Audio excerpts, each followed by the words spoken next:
Did you know that short-form content, I'm talking TikTok-style swipey-swipies, uniquely impact memory? We're literally seeing a reduction in gray matter. AI is going to generate something for you, and then you have a moment. There's a really critical moment. It's about 30 seconds. Are you going to cut and paste? Or are you going to stop and think?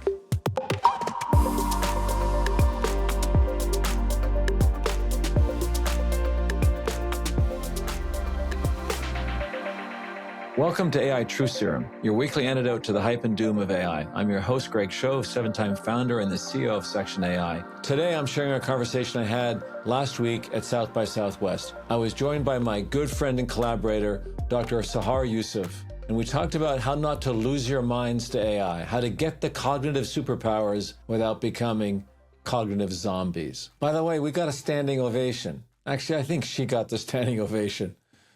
I was just kind of rode along. Anyway, I think you'll enjoy this episode. We'll be back next episode with Wade Foster, founder and CEO of Zapier. Zapier is an OG super company. Hundreds of millions of dollars in revenue, billions of dollars of valuation, and only $1.5 million of capital invested at the beginning of their journey. But the world has changed, and Wade's got to figure out how to transform Zapier into a super company in the age of AI, and that's what our conversation is all about. But first, here's my conversation with Sahar on the stage at South by Southwest. Good afternoon. All right, my name's Sahar. This is Greg. We are here to have a healthy intellectual, we've been calling it a debate. It's going to be a bit of an intellectual mind meld, and it's going to be collective. So I expect you all to participate. I would not raise the bar too high, at least for me. That's fine. Intellectual, maybe not. You, yes. Come as you are. Okay, fine. It is a safe space. I just don't. We're locking the doors and we're calling it a safe space. All right. So we're gonna have our opening remarks, which is gonna be my spiel, Greg's spiel. We might zing at each other a little bit, and we'll see how that works out. And then we're gonna open it up to you all, because really your minds are just as important as ours in this collective conversation we're having about AI and not losing our minds. I'm going to start off with a quote from the grave of Daniel Kahneman. May he rest in peace.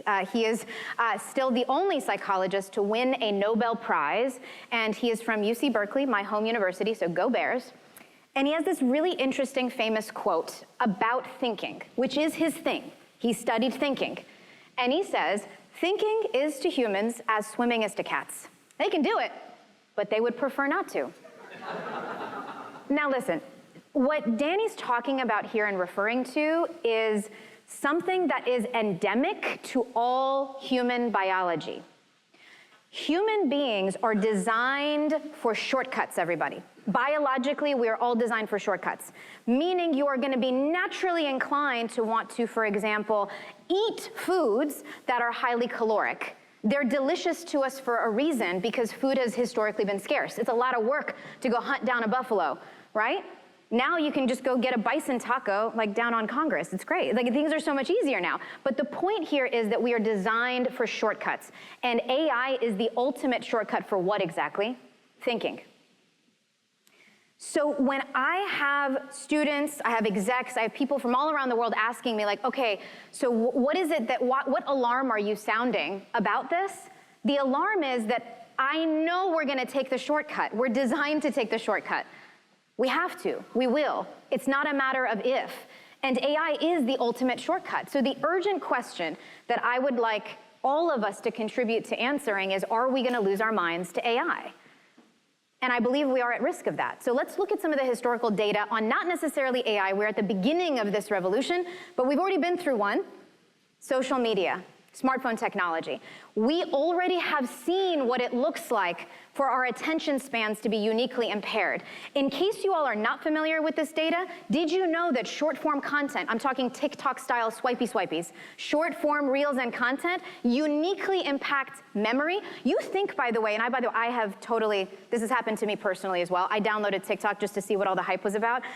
And then 3 days later, my husband had to intervene, be like, you do realize you're like the anti-screen time lady, and what's happening? And I'm like, I'm learning so much about Mongolia, I can't stop. And it's like, you feel like you're learning, you're being exposed to the world and all these new interesting things. But I dare you, by the way, if you have a problem with the scrolling and your mind's already been taken in this realm, I'm gonna give you one dare to take home. And for those of you who are parents with teenagers, you're gonna take this dare home to your teens. Have them scroll, have yourself scroll. Put the phone down and repeat what you learned. Recall it. I dare you. I dare you. Try to remember 15 scrolls back. What did you see that was so awesome and amazing? You won't. This is the mirage. And again, our brains are uniquely designed to fall for it, that's all. So it's not you, it's not your kids, it's all of us. This is just, you have people like me, by the way, who study brains, who are collectively duping everybody else. We're designing it that way on purpose. And by the way, if you're like, listen, I don't need an attention span, I don't need memory anymore. I have everything I need in my pocket, I can just tee up all the information, no problem.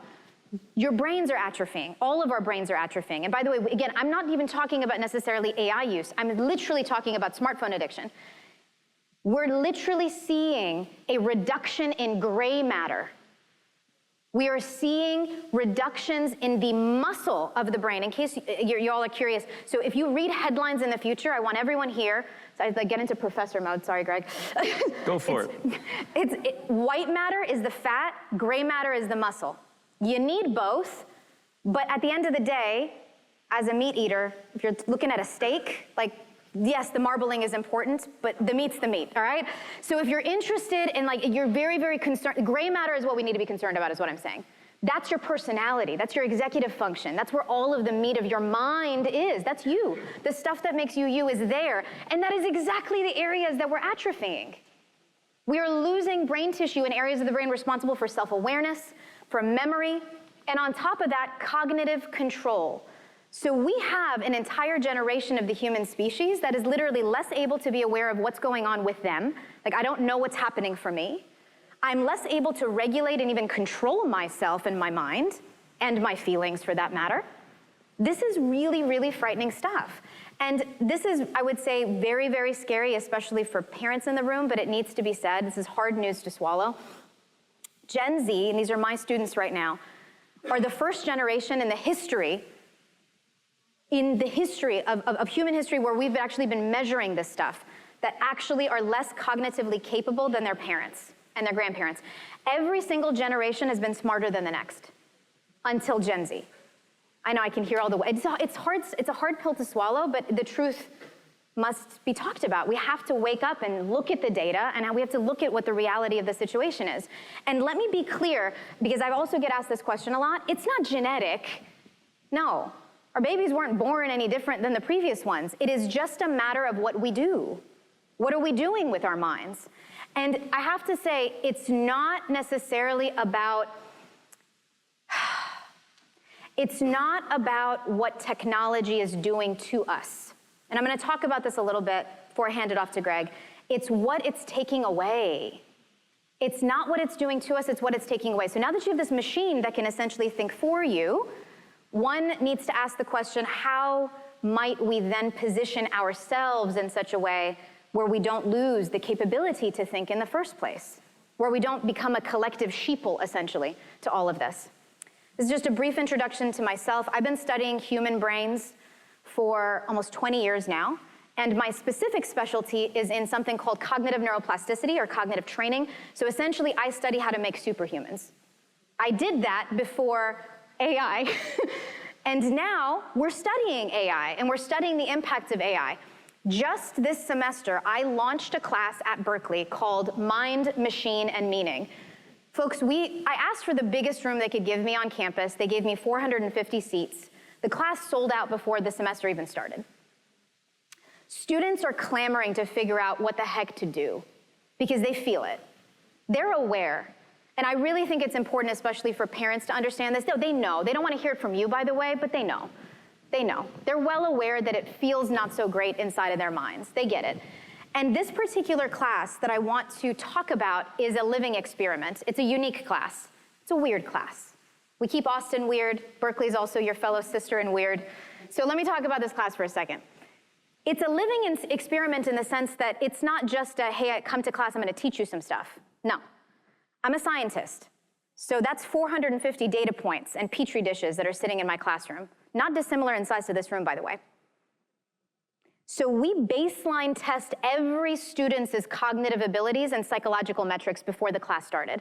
So everybody got to class. I had my little spiel about the sword of science and how we are at war and they're losing this war for sure.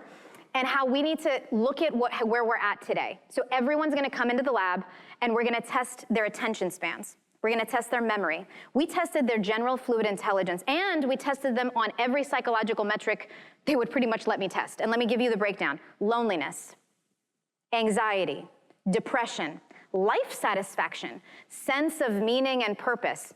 You name it, we tried to throw it at them in terms of psychological metrics. And now we're changing their relationship with technology, and we're about to go into testing right after spring break.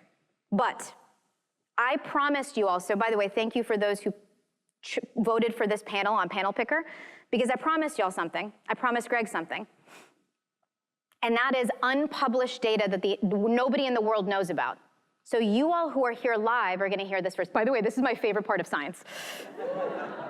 It's like, it's a collective secret, right? And I've been like, I'm like literally have goosebumps. I've been dying I've been sitting on this, and I've been so excited to fly out here to tell you all, because that was my promise to you, that you get to be the first in the entire world to hear about something.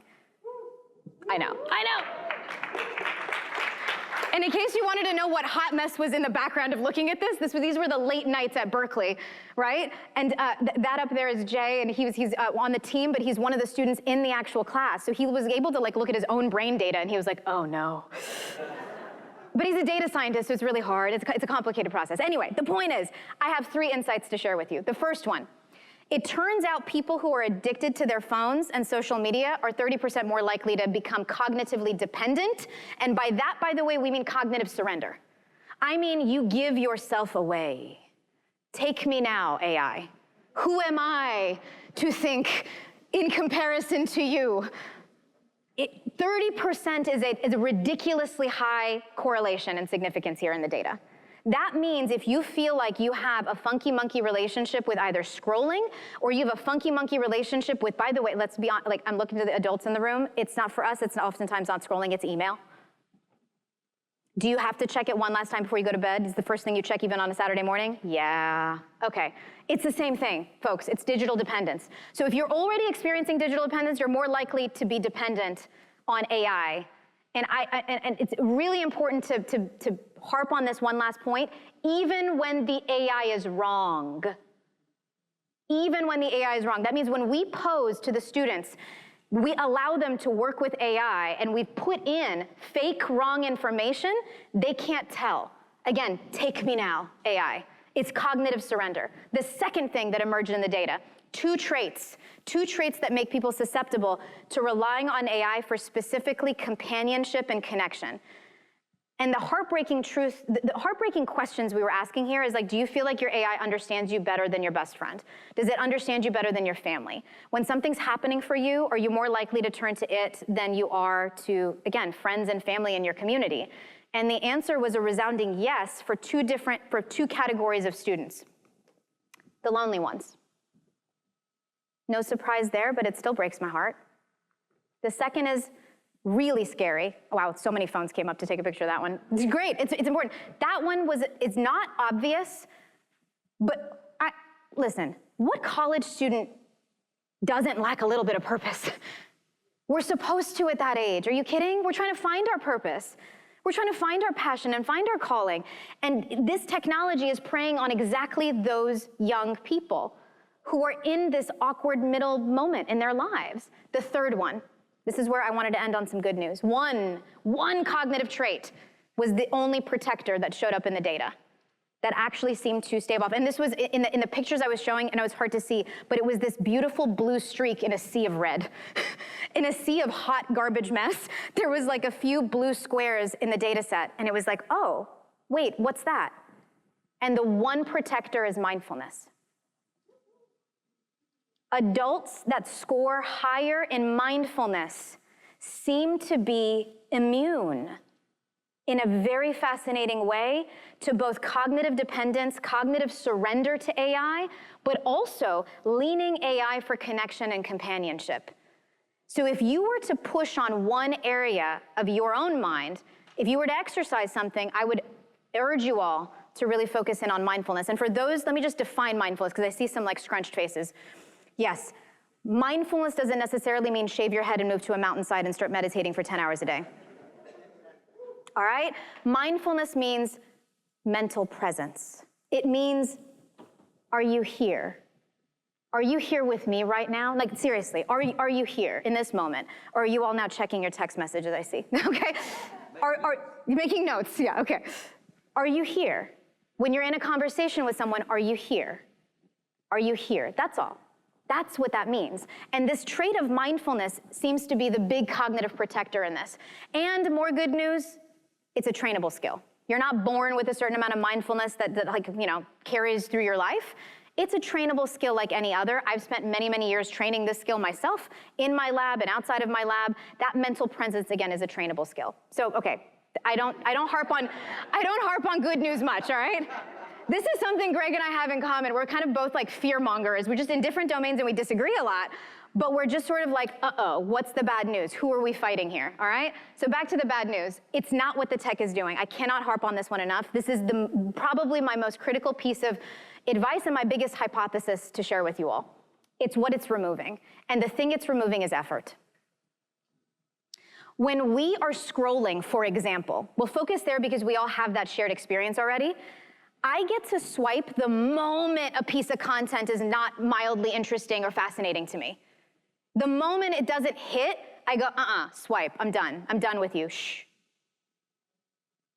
Listen, I have some other folks here. How many folks here are married? Yeah, all right.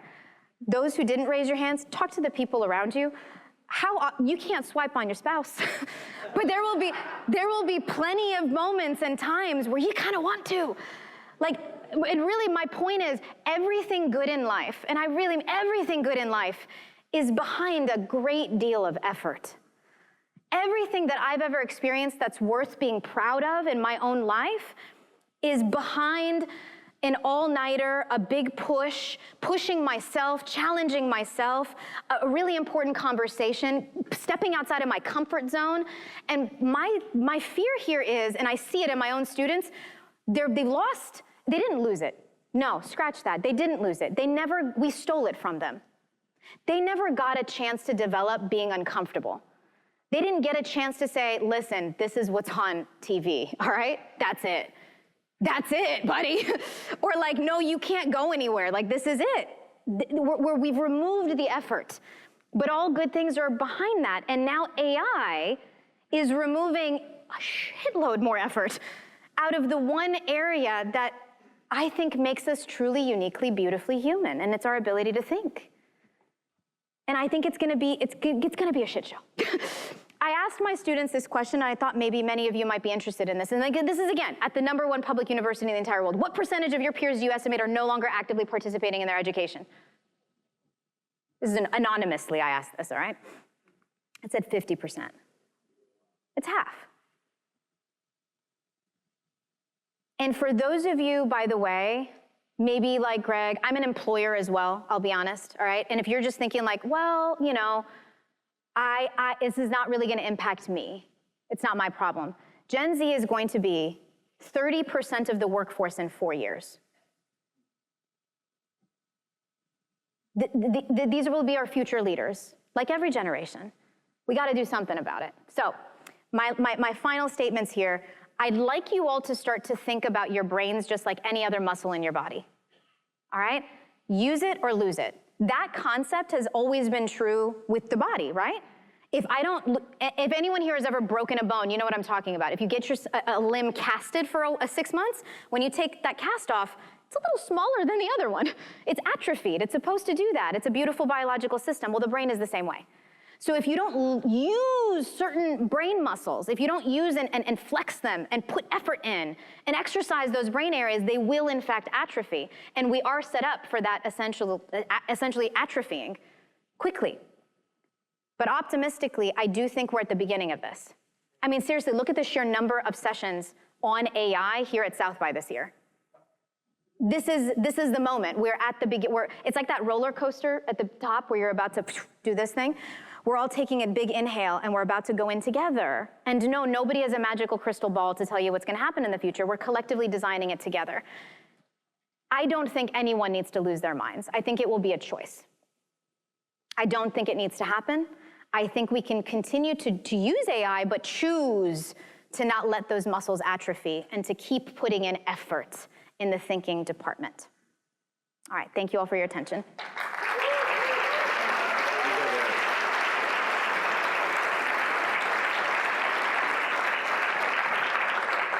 I called Sahar. Her first business model, do you mind if I tell the story? Go for it. Her first business model was she and her research team rented a house in the Oakland Hills. And for another $5,000, you could go work for a week at the house in the Oakland Hills.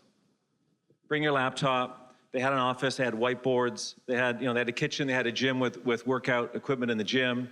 And they basically said, we're gonna basically study and coach you for 1 week to improve your cognitive performance. Total racket. I mean, at 11 o'clock, they came in and gave me 7, almonds, and stuff like this. Really, it was ridiculous, right? Didn't work.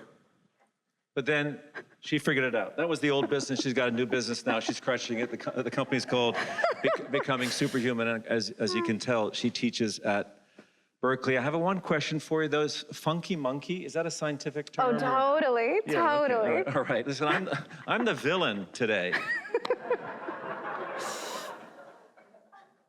A, hard act to follow, and B, I'm following as the villain. I'm the CEO. I'm the AI CEO. 7-time, this is my 7th startup that I've been CEO of. The urgent question that I'm here to answer is a different one. Is it good for business if some of us lose our minds?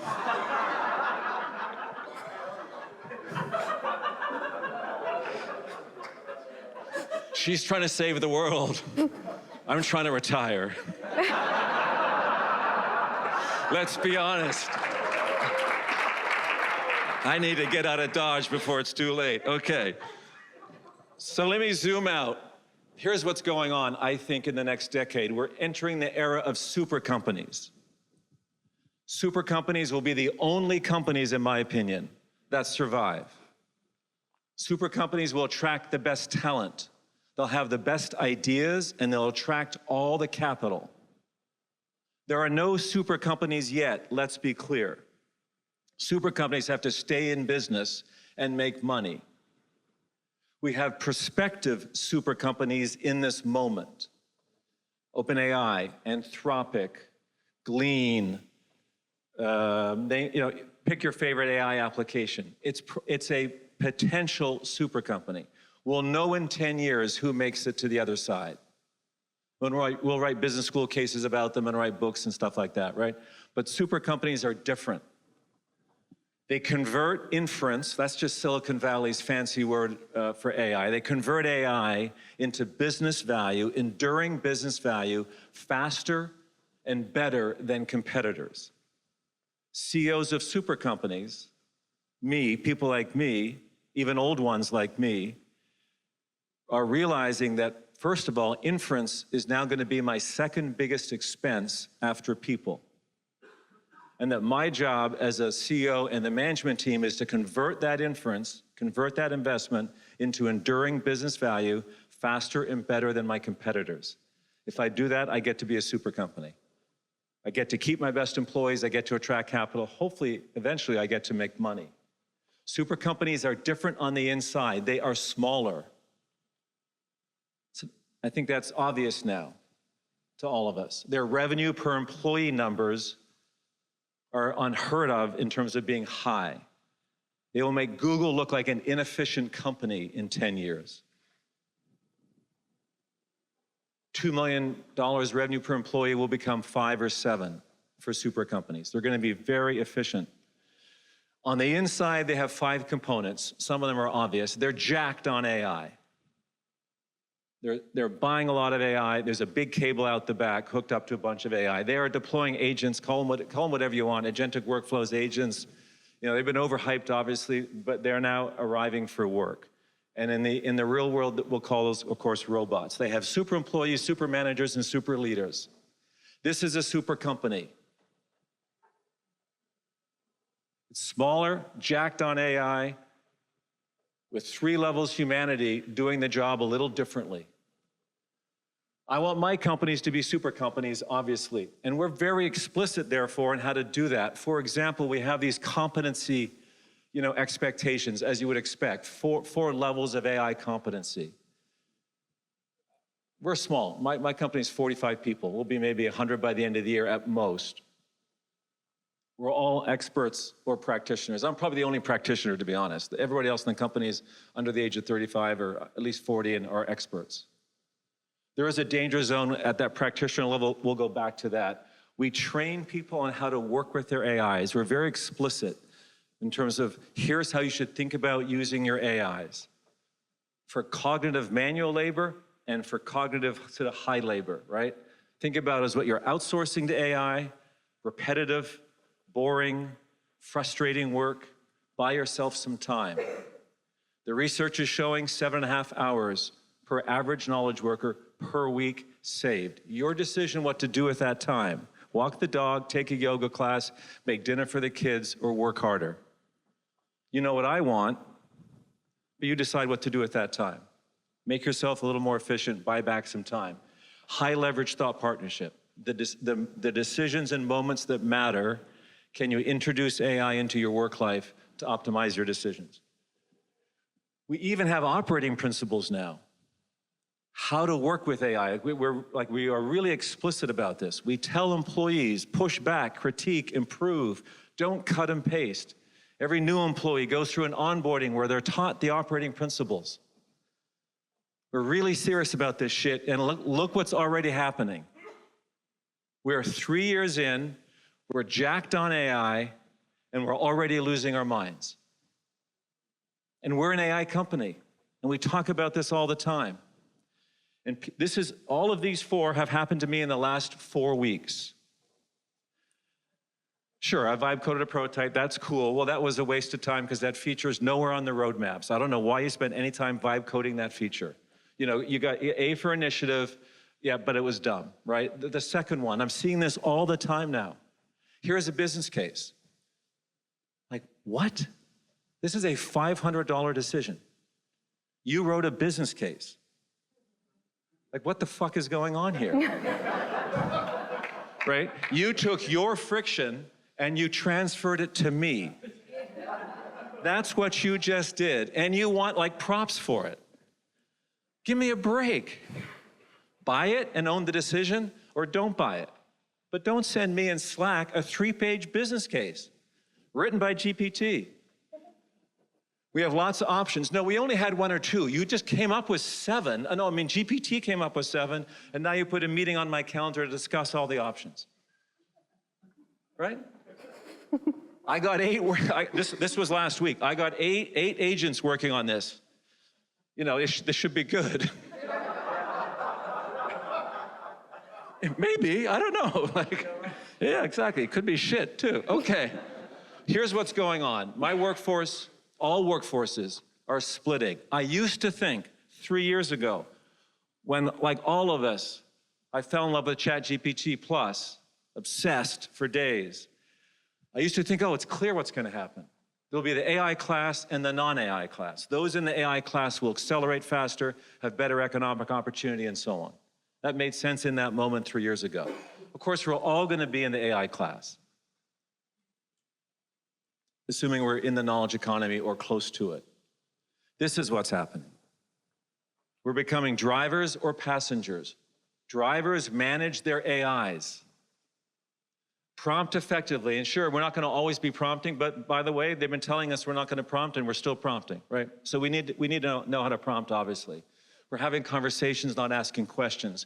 We're choosing the right tools for the right tasks.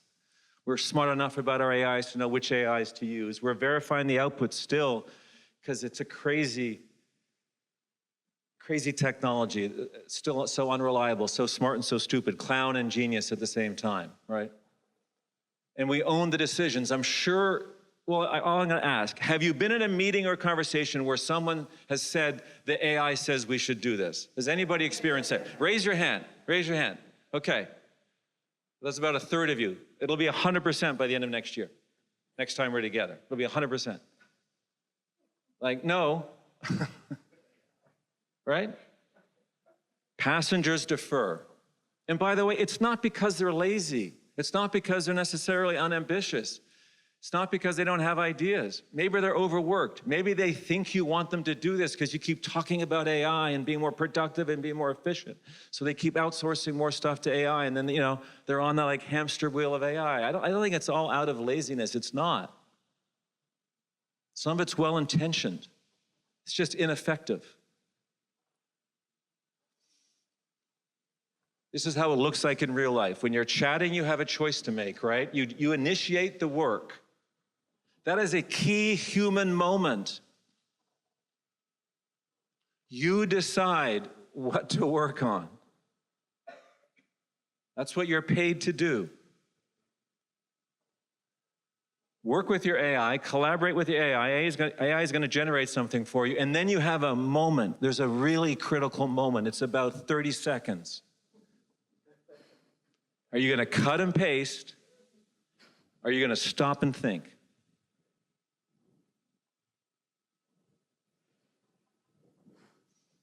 And then when you stop and think, your responsibility is to judge and decide.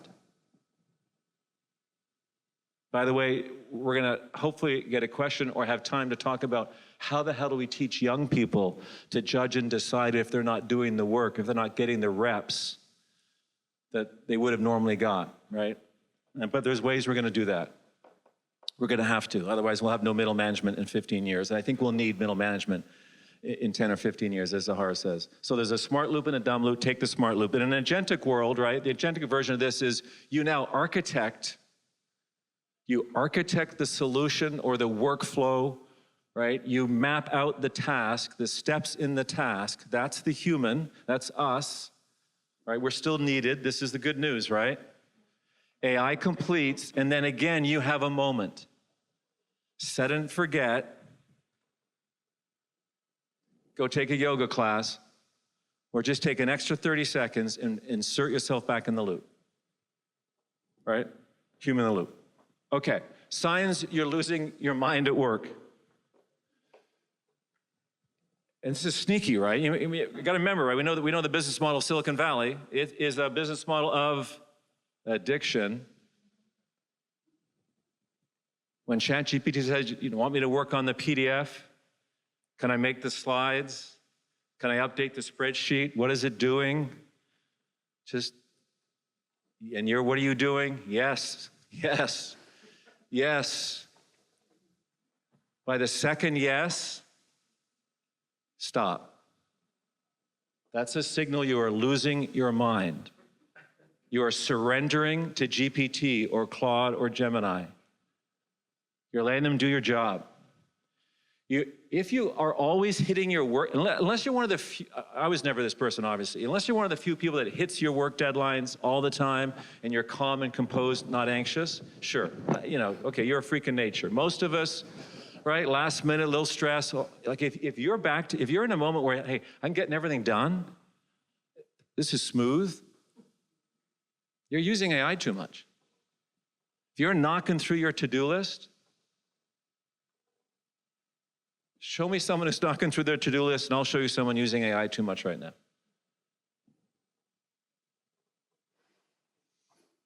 If you feel relief when you're given a problem and you notice your feeling, notice how you feel when you start working with GPT. If you feel relief, just pay attention to that. I would suggest you're getting hooked and you're surrendering. What to do about it? Basic stuff. I used to say, I think we all said this 18 months ago, use AI to get V1. AI is an amazing blank page. Get off the blank page. V1 generator. Get started with AI. I've come to believe, and what we coach our teams now is the opposite. You must struggle for a few minutes on your own.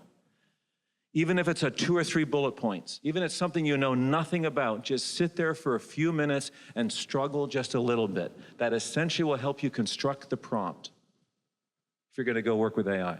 But just struggle a bit. Sit quiet, in quiet uncertainty every morning for 15 minutes. It's a version, I think, of what Sahar is saying. It's not meditation, but I consider this work mindfulness. Just sit for 15 minutes. You've already been on the phone, I get that. I'm not talking about staying off your phone. I'm saying you're about to go to work. Look at your to-do list, look at your calendar, and just pause. Allow yourself to be human for 15 minutes. Finally, I think you should intentionally have AI-free decisions and AI-free work. I believe the workforce is going to split this way in the next 12 to 24 months. 75% of you will be passengers, 25% will be drivers. I think this is default best case. It's not good. Super companies, that's not going to work. We need efficiency and you need differentiation. If everybody is a passenger, what's that mean? None of our ideas are going to be unique. We'll have no differentiation in our business strategy or execution of our plan. AI passengers are not differentiated. All the work will look the same. All the ideas will be the same. So super companies need to be full of AI drivers. These are super employees. If we're not this kind of ratio, we're not going to be a super company. We're going to be a mediocre company because all of our ideas and all of our thinking will come from AI. We'll be undifferentiated. And we need managers to make sure this happens. This ratio sits with managers. The most important person in your organization right now, if you want to become a super company and not lose your organizational mind to AI, is the line manager. The people that people report to. So this is your job as a leader or manager, and it is your job as a parent. Do not outsource this. If you're an organization, do not outsource this to consultants or the head of AI or L&D or the head of HR. Do not outsource this to anyone. It's your responsibility and for the best and brightest on your team. And if you're a parent, please do not outsource this to the school or to teachers. If I had to pick the one person I have most empathy for in this moment because of AI are teachers. It is chaos in middle school, high schools, and colleges right now. Chaos. Teachers and school systems are struggling. Do not expect them to deal with this and manage your kid about how to use AI at school. You talk to your kids about drugs, driving, porn, and social media. Talk to them about AI. You own that responsibility. Okay.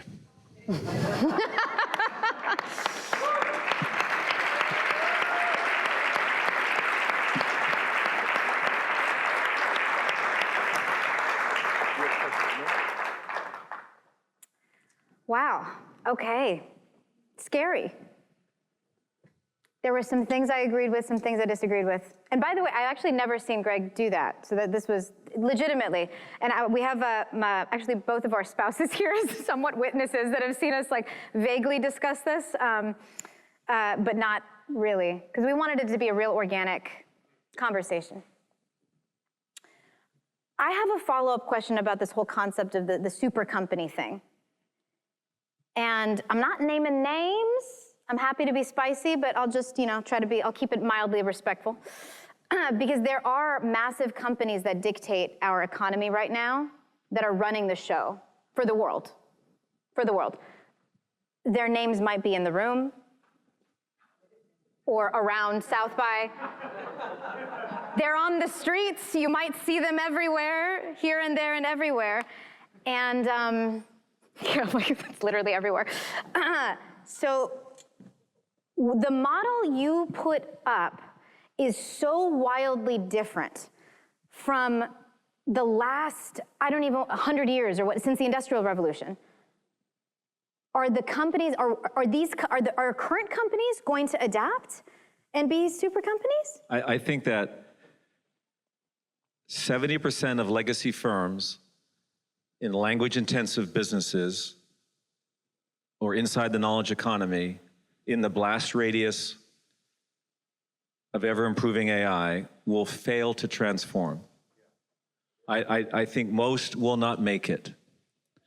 So, including some of the tech companies. And by the way, the public markets, not that investors are always right? But they're starting to vote.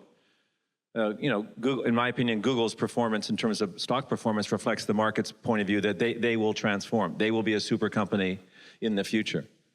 And others not so much. We'll see. I think it's so hard. Once you're past 100 employees, once you're past 10 employees, 10 people, to work this way, it's really hard.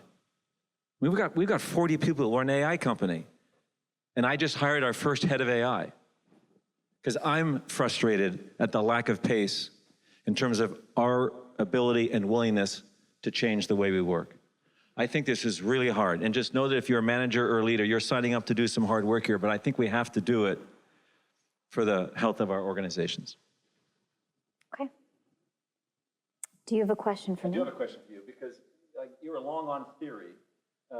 You were long on cognitive theory, but like, what do we do besides meditate? How, which is, I get it, it's been popular the last few years. But like, what do we do? How do we hack the brain so we don't lose it? Okay. I was urged to think about some practical advice, even though all of the data, by the way, is quite preliminary right now, right? As I mentioned. But I did give it some thought. And I want to position this in a way that I hope will be memorable. So I want this to be truly practical and a mindset shift, because the details might change. So I'm really saving all of us for the future. The details might change. And my mindset shift around this is going back to the whole think of your brain as a muscle, use it or lose it. I want you to really sit in that space and realize that after the Industrial Revolution, and we've had these debates over at the dinner table plenty of times, we lost skills. Our bodies changed as well, for obvious reasons. I want you all to think, how many of you all exercise, work out, do anything intentionally? Okay, it's like literally every hand in the room. Okay, let's do a quick. Answer no to that question. Plenty of people. Really honest take, I am not, it doesn't come naturally to me. I don't love it. I've done some mindset work with, my husband's help. You've actually also helped motivate me, and this is, anyway, the only reason, anything that can get me to like voluntarily and in an excited way move my body is mostly just me thinking about like Lucas will be like, do you want to lift your grandkids one day? And I'm like, yes. And it's like, okay, then lift it. And it's like, okay, fine. But that's about it, truly. Like, I'm not that motivated about living longer. Like, it's fine. It is what it is. Like, live a little, it's okay. It's just, I'm not saying for you, I'm saying for me, okay? So, but how many of you intentionally do exercise or do something fitness related? Now, let's imagine rewinding time and imagine you could have a conversation with your great, great, great grandparent and try to explain a Pilates class to them. I'm serious. Try to imagine explaining to them, so in the morning, I put on funny special shoes, and I just go running. And they're like, oh, where are you going? And it's like, no, nowhere. I'm just like spinning around. So I sweat a little bit, and then I come back and take a shower. And they're like, why would you do that? Like, seriously, why would you do that? Like, we invented gymnasiums, people.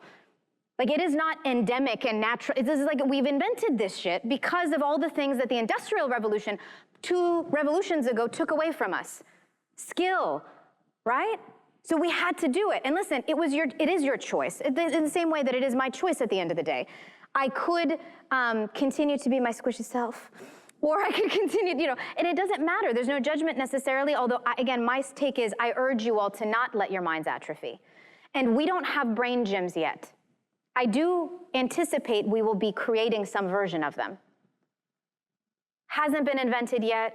We're gonna have to figure this out as a species, but we're at the beginning of another revolution, and then some wacky things are gonna happen, some funky monkey things are gonna happen, scientific term, and then we're gonna have to figure it out because there will be some negative side effects of those things. So I do think there's gonna be this whole concept of, if you care about maintaining your brain and your mind, just like some people will care about maintaining their bodies in some way, then you're gonna do something about it. And it's your choice, no one's gonna force you. Maybe we'll have a PE class or like some brain, like maybe we'll figure out like how to encourage it along the way, but it won't be forced, probably. So it will be up to you. The choice is Greg, I'll use your own language. You're all drivers. I push that you're all drivers now. Now, whether you wanna stay drivers, that's maybe on you. And practically speaking, if you were to, for now we don't have the brain gym, so you're gonna have to do this at home. We're gonna be doing like body weight exercises, so to speak, for the mind. And my 2 suggestions are to focus on 2 neural networks inside of the human brain. One of them is called the attention network, or the ANT, if you wanna take note of this to look into it later. And the other neural network is something called the default mode network, or the DMN. So you have the ANT and the DMN. These are two very important neural networks inside of the human brain. The ANT is responsible for your executive function, your decision making, your attention span, your cognitive control. It's essentially it's the director here. It's the thing that gets you to say, I'm gonna focus on you. I'm gonna focus on you, I'm gonna focus on you. I'm gonna do this, I'm gonna do that. You're not gonna wanna lose that ability. So if you don't wanna lose that ability, you'll have to exercise it.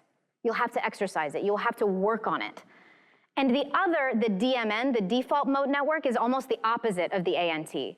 It's the mind-wandering neural network. It's daydreaming, it's boredom. It's actually, I'm +1ing one of your suggestions, Greg. It's that, yeah, just sit in the fog. Stare off at the wall and just let your mind go where it goes. No stimulation. Just let your mind wander. Just let your mind wander. How many of you are creatives, by the way? Okay. The creatives in the room understand this, I think, better than those of us in either science or tech, because I think we over-index on that ANT, that attention network. But the creatives know this. You all know you need both. That you need to sit, you need to kind of load up the problem and the thing that you might want to create and the problem you're trying to solve, and you need to sit in that creative space, and you need to let it simmer and to be bored in it.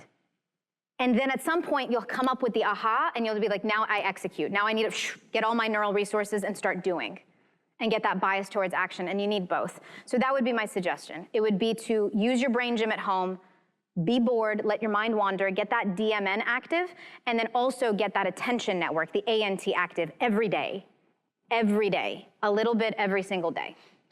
That would be my suggestion. Let's do questions. Changing the power of control over to you guys. Thank you both. This has been amazing. My brain is spinning. Or is my neural network spinning? I don't know. If you had the opportunity to go into the C-suite, both of you, and ensure that there's a 1-hour conversation that you'd want to engage a C-suite in a company, what would be the topic that you would want to discuss? And then I guess maybe related to that, Greg, is your point about middle management. What would you tell them as a C-suite executive that they need to do to drive the driver-passenger ratio appropriately? All right, here's how I think about this. Think C-suite only right now. It's all about their age. If they're 55 plus, ask them to step aside. And I would say, listen, guys, or gals, whoever, like pickleball, golf, pick your sport, go. Unless you're really gonna be serious in this moment about this. I'm 54, by the way. Oh yeah, I'm 64, yeah, I'm 58. Okay, I'm 64, I get it. Listen, the worst thing our leaders are doing right now are doing neither. Like, get in the fucking game and help out here, or get off the field. That's when I get hours with CEOs, and I get plenty of time with CEOs and boards, that's what I say. The details don't matter. This is not it's hard, it's not rocket science. Transformation, like, we'll figure this out. This is all about, are you serious about this? Do you want to be around in 10 years, or you want your company to be around? Like, get in the game, or make room for someone else. Yes, sir. So my name is Don. I'm a cognitive scientist as well, but study social cognitive neuroscience from the Max Planck Institute for Biological Cybernetics in Germany. So I want to come back to your question. First of all, really, thanks a lot for the deep, enlightening, and very funny conversation. You asked, what can we do? And you answered, we need a brain gym, right? I wanted to challenge that a little bit by saying, actually, we already do have brain gyms. And the biggest brain gym is actually people interacting with people, because our ANT and DMN is both active when we interact. And I think the inherent value in it is that we can ask ChatGPT or the AI only the things we know that we don't know, the known unknown. But we can never ask something unknown, because we don't even know that we don't know, right? So how do humans get to know this and become drivers? We do this by meeting other people who show us, teach us the unknown.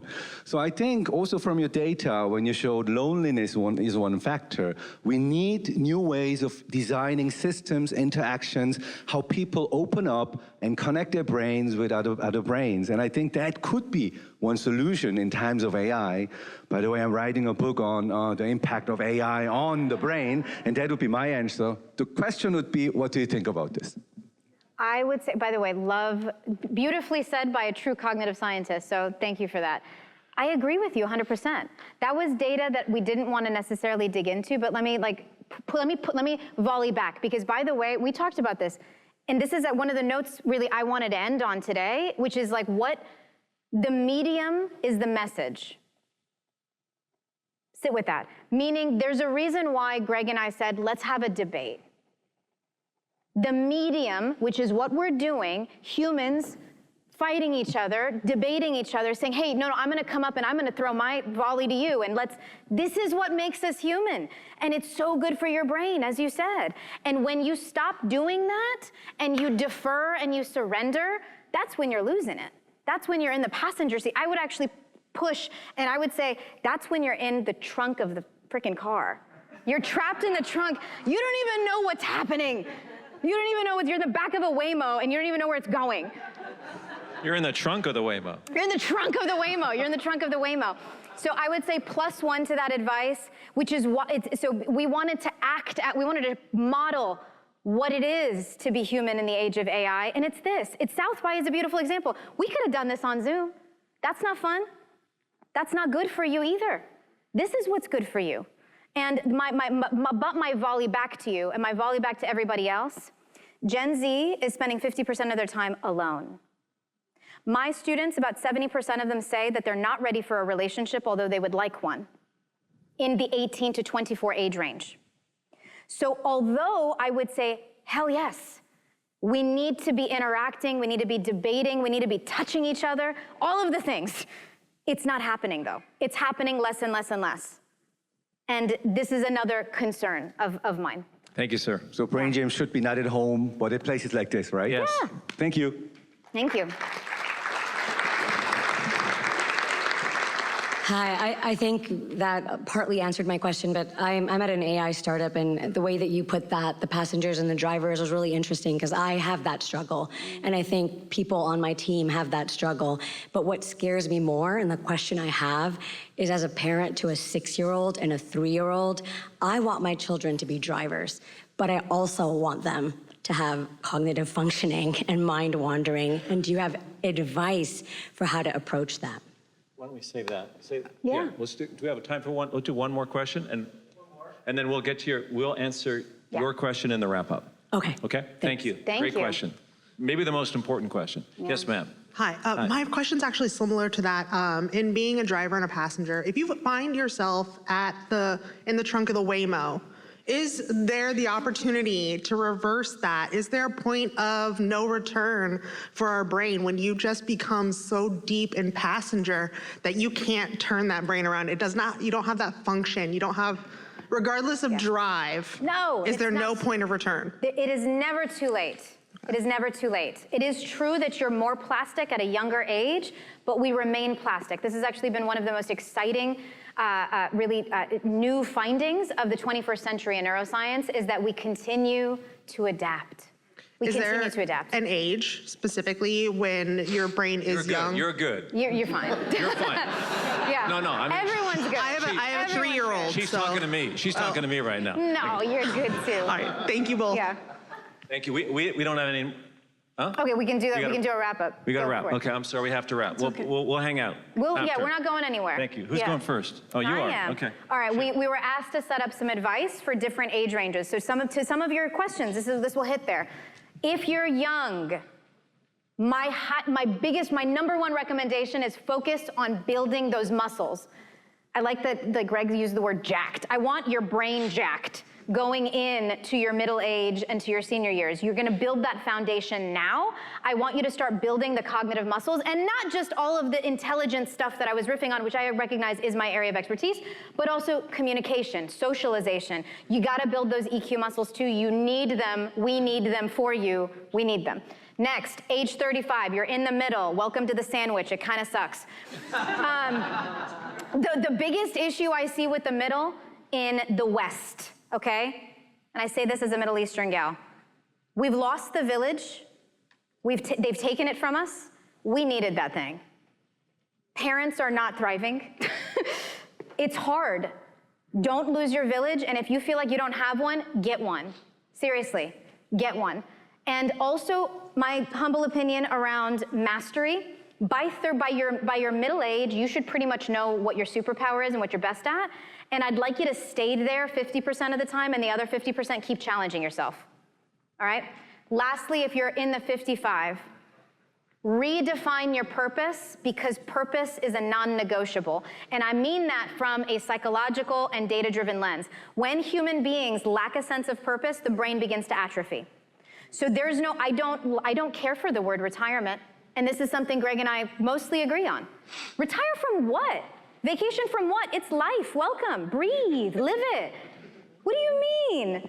So redefine your purpose. You got to do something and contribute. Stay connected and work with younger generations, because you have a lot to offer. My advice.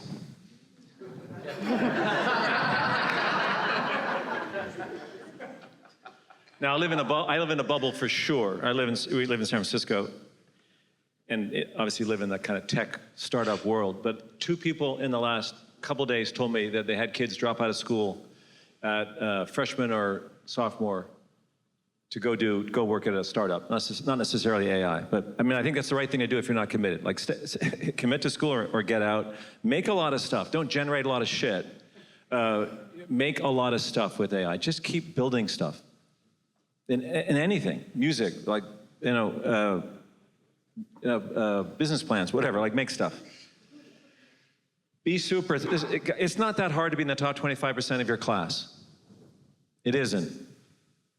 You'll need to be. We'll all need to be. Just look around you in your team and say, who's in the top quarter, and I will be there every year for the foreseeable future.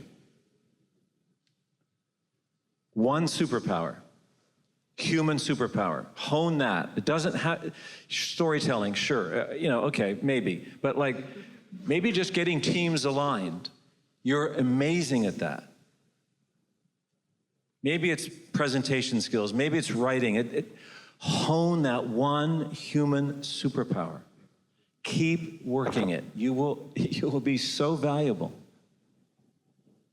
You'll be jacked on AI, and you'll have one human superpower. Live under your means.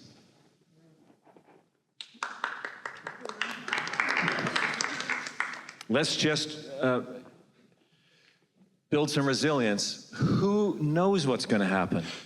Every AI predictions has been made at South by, including ours, are going to be wrong. Right? We're all full of shit. We know that. So just get some resilience and get some financial resilience. Okay, 55, I talked about it. Don't be one of these CEOs saying, oh, let's go all in on AI. I use it to help with my daughter's homework. Like, that's lame. You use it at work. Show, don't tell. Or get off the field. And don't be one of these people adopting one of 2 narratives, hype or doom. It's incredibly unhelpful to the rest of us. You're going to scare us or lull us into complacency. It's bullshit. Don't do it. We have to go through the messy middle together, and as a leader, you have a responsibility to add some value in this moment. So don't walk around saying it's going to cure cancer and we're going to be on the beach collecting UBI checks, and don't say it's going to kill us all. Just nonsense. Don't do it. Final thoughts. I go first. Ooh. Just be at the front of the bike. It's a tandem. They're the fucking co-pilots. We're the pilots. Be in the front of the bike.